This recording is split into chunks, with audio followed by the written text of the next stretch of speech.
All right, welcome into the Newport This Week video podcast series. I'm Bill Bartholomew. You can find every episode on the Newport This Week YouTube channel or over at newportthisweek.com. And we have been focused on the city budget, which is for some people, their eyes glaze over. For some people, this is like the focus of their municipal government life. I think the general population understands that budgets are a reflection of priorities, and they're pretty important when it comes to establishing municipal practices and policies and procedures. Councilor Lynn Ceglie joins us here this morning. And Councilor, welcome. I guess let's just get right into it. As currently constituted, your take on the budget is? Well, we passed it on first reading, so we have the meeting at the end of June that if we don't pass a budget, we are going to be in serious trouble. So we have to make sure that that happens. David Carlin at the last meeting said that there would be some money coming into Newport, and there could possibly be through the General Assembly. But I don't believe that that money is scheduled for July 1st. It would be for January 1st. So I believe that we need to stick with the budget that we have presented in front of us. Included in that budget was several new positions that some of which were, look, it seems like Rhode Island 101 to bemoan specific salaries of specific state workers, city workers. You hear it all the time. Oh, this person's $184,000 a year worker.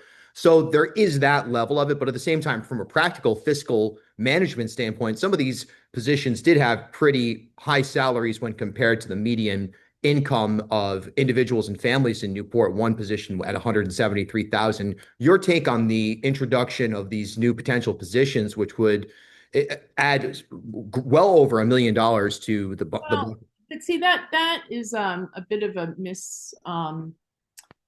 that's a bit of misinformation. We need a deputy police chief. I believe we need to have more. This police chief is very involved in the community and is extremely responsive, and we need someone to take over some of the computer duties that this chief has been doing. And he begged for one last year, and we didn't do it. And so I do believe that that is a position that we do need to have. The other ones are basically paid for by fees. So those are the ones like people who will go out and do code enforcement. People, like we need that. So I would like to go one by one for each position and say yes or no. I mean, I think that that's the fairest way to go. For me, the police chief is the really important one, and then the ones that actually will help us raise money. I mean, I hate to say it through, fees and fines, but we have many issues in the city where we need we need boots on the ground. And if the fees and the fines can pay for that, I think that that's fine. So that's why I'm saying that I believe that some of that is a little bit of like political rhetoric. And that's where I am on that. Yeah, Councilor Carlin joined us on the podcast here yesterday. That episode is posted on the Newport This Week YouTube and on newportthisweek.com for anyone who wants to get a breakdown of his take, which led me to that question right there in terms of those positions. So you're basically saying, hey, we could look at this like a line item type of matter where position X, the council may deem that number one appropriate, and then number two, perhaps a secondary line item where you could debate the salary and then compare that with revenue that may come from fees and fines, things like that. Is that what I'm hearing? Yes, exactly. And so I think we need to look at each position individually and vote on them. I mean, and perhaps delay them to the next year. So then that's what we did with the police chief. So deputy police chief. So I think it's a reasonable way to go about the issue. What about the budget on a broad basis right now in terms of where Newport sits on a fiscal level? Are you confident that Newport is fiscally stable and that the we'll call it burden of any um, of any offset numbers in a budget isn't going to be felt by taxpayers, at least in the next couple of years? Well, we have two things going on. We have the tax rate, and then we have the utilities and and they are separate. In some communities that have a higher mill rate than we do, those are combined. So it's a little bit confusing in that way. I I mean, I see the budget as as I do almost every year. I mean, it was something we have to provide services for our residents, and that's what we do, and that's what we fund. I mean, and you need people and you need staff in order to do that. So, it's I think a lot of it is baked in, to be honest with you.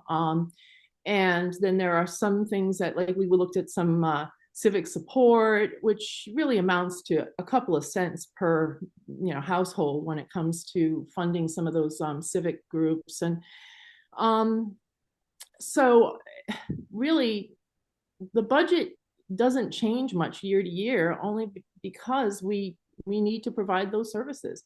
Now the we need also the stormwater issues are big, and we don't really get help from the state the way that we would like. And one of the reasons, I mean, you say, well, people don't make that much in Newport, but one of the reasons why we don't get help from the state is because our area median income is too high. Oh, So interesting. there's the rub right there, right? So so what is it? Is it, are we too high? Are we too low? It seems as though we're never just right. And so some of those funding uh, formulas need to change, and so that it makes it fair for Newport, because we have a lot of infrastructure issues that we need to tackle over the next 10 years, and we just don't have the money for that in the budget. Yeah, So that's an interesting thing.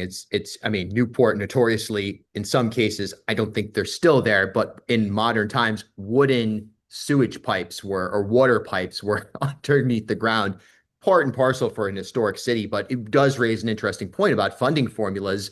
Do you see it as the council's responsibility to lobby the General Assembly and the governor's office in particular, and perhaps even the courts, depending on how that plays out, on that funding formula? And if so, what it does seem like obvious that it would be, but what does that look like for the person out there that doesn't really know how the mechanics go? right. Well, we did hire a lobbying firm to help us with this, because one of the things that was most interesting to me, and what I've and find that people think that we're all rich here in Newport, and people in the General Assembly really don't understand that we have a high free and reduced lunch population, that we have so many issues having to do with climate change and resiliency and sustainability.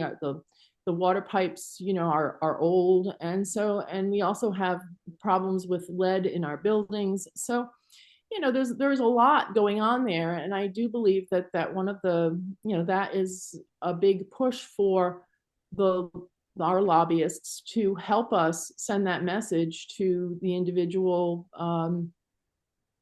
legislators. It's really important. Yeah. And and of course, I have to give some of the other counselors some credit, like Zai and Charlie have been up at the State House quite a bit, and of course David is up there a lot, and so they've been doing a lot of this work to help us with that. And of course we get updates from the lobbyists. And so, and if I see the governor, I lobby him. When I see our legislators, I talk to them. So it's just, it's an ongoing thing. It's never going to end.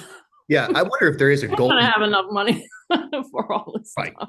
And I wonder if there's like a so-called Goldilocks town or city that is right there in that spot where median income isn't too high, isn't too low, need isn't too high, isn't too low. I don't know that if there is or isn't. That's a great question. So I'm going to research now, but it's an ongoing process. And I think the general public that pays a little attention to the inner workings of government probably ought to know that there's activity going on to try to change that funding formula. And It's not that Yeah. easy. It's not. It's not easy. No, it's not. I mean, we really do need to partner with other communities in order to have more strength at the state house. Yeah, it'll be interesting to see also the League of Cities and Towns, what their role is in all of this. They do a good job. I mean, there's no doubt about it. There's that's a good group, and they do lobby also. So and it's you have strength in numbers as the it sounds corny, but it's true. No Um, question.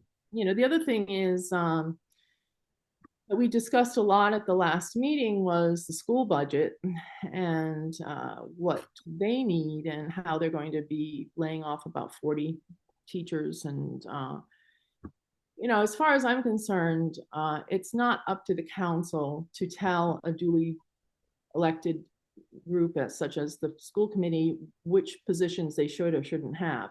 We're not the experts on that. Um, but when I hear that counselors are being let go, and that these are really needed positions, I think that we should fund them. And so I'm supportive of giving them the 4% to giving them 4% increase. But I also believe that they might need some extra funds in order to keep some of these positions for the next year. Mhm, And mhm. so, I made a couple of motions in order to do that, and it was rejected. So we'll see what happens at the next one. But, I just would hate to see those counselors be terminated. Right. And when you say counselors, just for clarity, you're talking about guidance counselors and But, school counselors, not city counselor no, termination. yeah, right. Yeah, yeah. I know it's two different. Yeah, exactly. So, Counselor of the city, Lynn Ceglie, thanks so much for your time today. Any final thoughts on the budget? I'm sorry, say that again. Oh, any final thoughts on the budget? No, I mean, I'm a little anxious about it. I mean, I think that, we're always sort of on eggshells as to how people are going to vote, but I think that we've come to a pretty good solution on some things. So it's all compromise. It's all compromise. No doubt.